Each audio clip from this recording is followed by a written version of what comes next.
இந்த வட இந்தியர்கள் வந்து ஏன் இங்கே தமிழ்நாட்டுக்கு வராங்க, கேரளாவுக்கு, தென்னிந்தியாவுக்கு வராங்க? வட இந்தியர்கள் வந்து தென்னிந்தியாவுக்கு படையெடுக்கிறார்கள். ஏன் தெரியுமா? அவங்க படையெடுக்கலை, அகதிகளாக வருகிறார்கள். அது அவங்களுக்கே தெரில. அவங்க நாட்டில் வாழ முடியல, வட இந்தியாவில் வாழ முடியல. முன்னாடி காங்கிரஸ் இருந்த வரைக்கும் வாழ முடிஞ்சுது.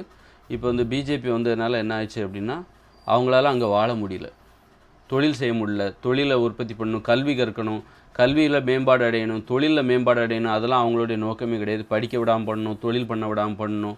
அவங்க வந்து இந்து முஸ்லீம் மோதலை தான் அவங்களுடைய அரசியல் ஆதாரமாக கருதுகிறாங்க. அரசியல் பலமாக எதை கருதுகிறார்கள்? முஸ்லீம்களுக்கு எதிராக இந்துக்களை தூண்டிவிட வேண்டும் என்பது தான் அவருடைய. அதை வச்சு தான் அவங்க அரசியல் பண்ணுறாங்க. அதை தான் அவங்க நம்பி இருக்காங்க. மக்களுக்கு நல்லது செஞ்சு அதன் மூலம் மக்களுக்கு இந்த பிஜேபி மேலே ஒரு அபிப்பிராயம், ஒரு நல்ல எண்ணம் வந்து அதன் மூலம் நாம் வந்து எப்போதும் தேர்ந்தெடுக்கப்படுவோம். அதெல்லாம் கிடையாது. இந்த வறுமையில் படிப்பை கொடுக்காமல் இருக்கிறது, அப்போ தொழில் வாய்ப்புகள் எதுவுமே கிடையாது. அப்போ வேலை இல்லாமல் இருக்கிற அந்த இளைஞர்களுக்கு இந்த ஒரு கோபத்தோடு இருப்பாங்களா, அந்த கோபத்தை என்ன கோபத்தை வச்சுக்கிட்டு முஸ்லீம்கள் மேலே வந்து வன்முறை ஏறி அந்த மாதிரி அதான் அவங்க அரசியல் பலமாக நினைக்கிறாங்க. அதனால் அங்கே வாழவே முடியல, அங்கே வந்து தொழில் செய்ய முடியல, வாழ முடியல. அதனால தான் என்ன பண்ணுறாங்க, தென்னிந்தியாவுக்கு படையெடுக்கிறாங்க. அகதிகளாக தான் வராங்க. தென்னிந்தியாவுக்கு ஏன் வராங்க?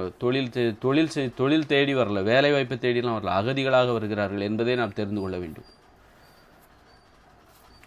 அந்த அளவுக்கு இப்போ பார்த்திங்கன்னா அந்த ஹோலி பண்டிகைலாம் பார்த்திங்கன்னா அவ்வளோ பெரிய வன்முறை நடக்குது.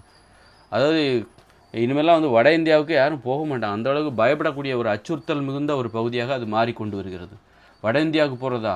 எனக்கு சூப்பரான வேலை கிடச்சா கூட நான் வட இந்தியாவுக்கு போக மாட்டேன்.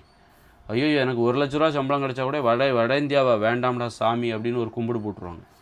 அந்த அளவுக்கு வட இந்தியா ஒரு ஆபத்தான பகுதியாக இருக்கிறது. அங்கே வாழ முடியாத பகுதியாக மாறிக்கொண்டு வருகிறது. அதனால தான் அங்கே இருக்கிற மக்கள் தென்னிந்தியாவை நோக்கி படையெடுக்கிறார்கள், அகதிகளாகத்தான் வருகிறார்கள் என்பதை நாம் தெரிந்து கொள்ள வேண்டும்.